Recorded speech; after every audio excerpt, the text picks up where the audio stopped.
Hi, welcome. Tonight we have the Renegade. This is actually going to be the last on-camera interview that we have for him before retirement. So come on, let's go and get him out here.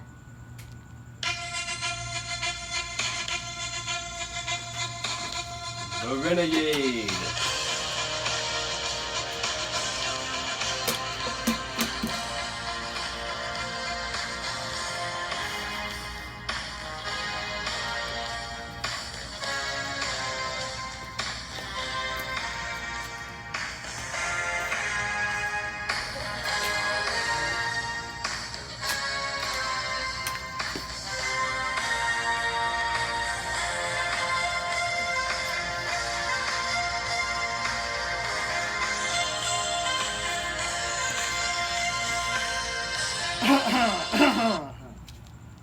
No, no. Oh, what's going on, everybody? This is Renegade here from KWF, BYW, NAW. Take your pick. KBW, KWA, all that good stuff. It's been fun the last 15 little years. You know, we started this off in a little small town in an undisclosed location in Oklahoma, and I can remember all my older brothers, my younger brothers, my cousins, everybody. Basically, we were poor as hell, starving to death, and needing something to pass the time. And we didn't have a football, we didn't have a basketball, so we just decided basically to beat the shit out of each other. And it was fun. God, for the longest it was fun. For a good little while, it was basically as real as could possibly be. It was so real, it took our mind off the fact that we were all basically starving to death. And I think that's what got most of us by most of the time, is we had put each other in so much damn physical pain, we wouldn't, worry about internal rumbling or etc. and blah blah blah.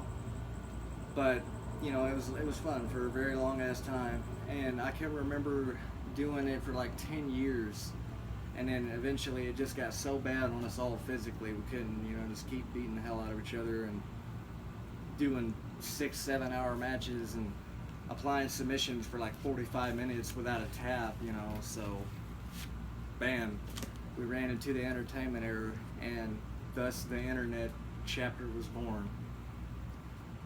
I can remember there was a lot of my matches that got screwed off, and it wasn't just me, it was pretty much everybody, if you can imagine that. If you would get your pinky off the bottom of that so they can hear. You wouldn't believe me if I told you, but a lot of times when we're recording, if you put your pinky on the bottom, it cuts the mic off and you can't hear shit. Which that would actually account for a lot of matches that didn't make it to the air, shit like that. The first Rebelmania, I didn't even have a hair on my chin. I think that video is still somewhere on YouTube, but basically, me and LM had a match, and it was actually one of the best matches we ever had, and it never made it to the air because of lots of idiotic things. The Outlaw riding his damn horse through the center of the match canceled the filming like immediately. It was so funny. The match got canceled and never made the air, and that's a damn shame. There's several matches that are like that though. I can remember a match with me and Ellen again sometime around the Crossroads there that never made it. It was actually one of our better ones too. Pretty much everyone ran into the whole scheduling issue. We all grew up, we hit adulthood, our schedules weren't compatible enough to actually wrestle as often, so of course it slowed down the big segments, but I think we had a pretty damn decent run. You think I was sitting here talking about, the whole company's retirement, but I'm just giving you the updated version pretty much of what's been happening.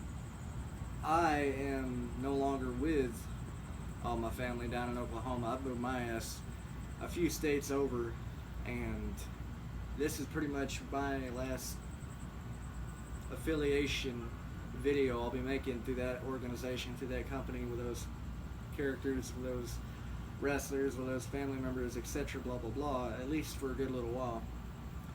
This is my retirement, I guess. Which is sad, it's heartbreaking. Hopefully it won't be the end. Hopefully there's some other organization I can get into out here and bring you more fun and entertainment for the next little while.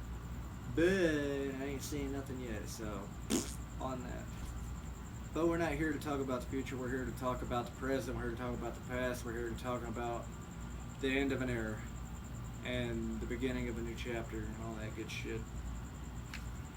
So, pretty much, we ran into the Attitude Era from the time we were like 5 till the time we were about 15.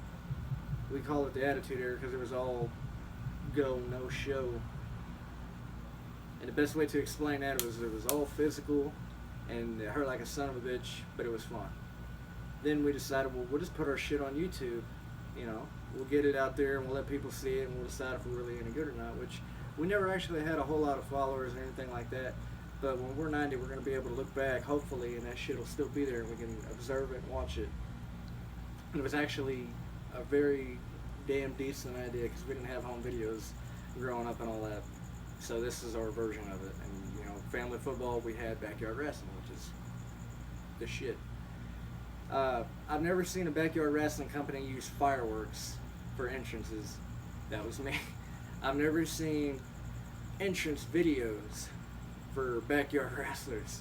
That was me. The first belt we ever made that wasn't made out of a damn truck tire flap and a paint can that was razor sharp was actually made out of an old rubber mat and some trophy metal. That was me. That belt was the World Submission Championship. That never made it to the air. That got lost in a move or something stupid, but it was actually pretty damn cool. I think me and the Animal worked on that as a project and built it. There's a lot of belts that aren't around anymore. The IC belt, the Confederate State Championship. We had a U.S. title for a while. I think it's the Oklahoma State Championship now. Maybe the tag team and the World Heavyweight's still around. I don't believe the Hardcore, the IBW, the NAW belts, all those are gone. KWF, BYW, all the original championships. Which it started off with Backyard Wrestling, BYW. The game had the first ever company. And it was the Bulldozer, it was Happy, it was the game, it was the Outlaw, me, and the Animal. Alum hadn't come along yet. And if he was there, I think he was still too young. But anyway, we had everything. We had the lockers. School had went out of business, and we actually wound up inheriting. They donated it to us or something. We wound up with a shitload of the lockers from the school. And I remember I was a huge Kurt Angle fan. I would always put on American flag shit all the time. I even went as far as getting the, you know, the golden medals. I think mine were for tennis or something. And it was actually pretty damn cool to me. But we had an old school CD player when they were just now becoming famous. Maybe they were on the back half, but the boom boxes is what we had. And we had just gone out and got a new copy of WWF Anthology. And that's what we got our theme songs and shit off of. And we had strobe lights. We'd flicker the light switch even. And we started wrestling, I think, on a street in McKinley. McKinley, I think, was the earliest wrestling memories I have. Flash forward years later, by the time we hit our 10 to 15 mark, me and the Animal started with KWF, and we started getting better and better as far as quality matches and belts. And then the game took notice and he came back, and then it just developed for the next few years. And by the time the internet came around, we had decent belts and all these other things. And like I say, matches used to be crazy. They had bridge matches, first blood matches, junkyard matches, all kind of shit that didn't even exist, just for the fun of it, wherever, whenever, however. I remember dump ground matches. Those were brutal. Falling off the mat and hitting the ground, refrigerators, tetanus all around you. It was fun. Then we started off in this little town with a shed. That was the first little area we did all the videos, you know, shit like that. And I think that's where we really started to hone everything. The earliest videos on YouTube. And characters were always based off of move-wise. They were always based off our favorite wrestlers. I think that's actually where we started actually developing who we were as wrestlers. I always like to feel that I took it more serious than anyone else. I feel like I put more of myself into it. That's why, in my selfish opinion, my tires are a little flashier, you know. A lot of these great ideas were influenced by my ass. I at least mentioned the idea, if not came up with it or whatever. And it really helped our company turn into what it is, which is awesome. And all I want to see is everyone aspire and prosper and grow from it and do bigger and better things than shit that I haven't thought of. If anything, not for success, but to have fun and look back and say, damn, I was a cool son of a bitch and I didn't need $1 million or a company contract or none of that shit or a work you to death legitimate WWE schedule or none of that shit. But I could do it whenever the hell I wanted, however the hell I wanted, from my backyard, and I had every single fucking thing I needed. And it was fun, and it always is. It's my favorite pastime. Always has been, and I think every single one of us would agree on that. My stretch has been fun. If I could go back and do it all over again, I definitely would. Would have changed a couple things. Like, I was always supposed to win the KBW championship, the World Heavyweight title, and it never happened. I always said that was the whole goal of my whole character, was to win the world title, and he did everything but that. And that sucks. But if you actually look at the Renegade, I think he accomplished more in his single career than any other wrestler on the roster. I think Renegade accomplished more than anybody in the shortest amount of time. He may not have done more overall, but in the shortest amount of time since we've been on the air, I've accomplished more. And that's something, you know. My favorite wrestlers, Rob Van Dam, Kurt Angle, Shannon Moore, Shawn Michaels, Matt Morgan, all those assholes. They developed their characters in a professional, controlled environment. We developed ours by watching stand-up comedy, Saturday Night Live, Mad TV, ignorant shit. We were always funny as hell, always comedians.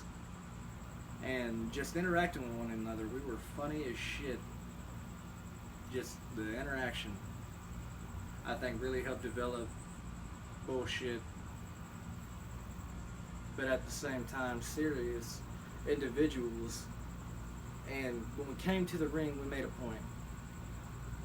Whatever we said, we backed up, we did, we gave it everything we had, and we always put on a good match. No matter who was going to win, it was always a good match. It doesn't make a damn what the purpose was, for what belt, for what reason. The matches were always top notch. And in my opinion, they always will be. So,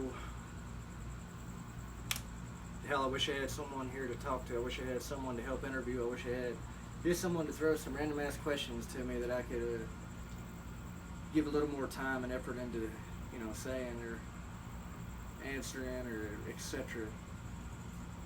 So I guess I'll leave you with this. If you set your mind to something and you decide that's what you want to do, don't ever let anyone tell you you can't do it. Be the shining example and the slap in the face that shows them that they're wrong. If you think for a minute that there's a chance you might not be able to do it, if you think there's any negativity or failure ahead of you, I need you to shake that shit off, stand up, take a good hard look in the mirror and tell yourself there's nothing I can't do, because I can do anything.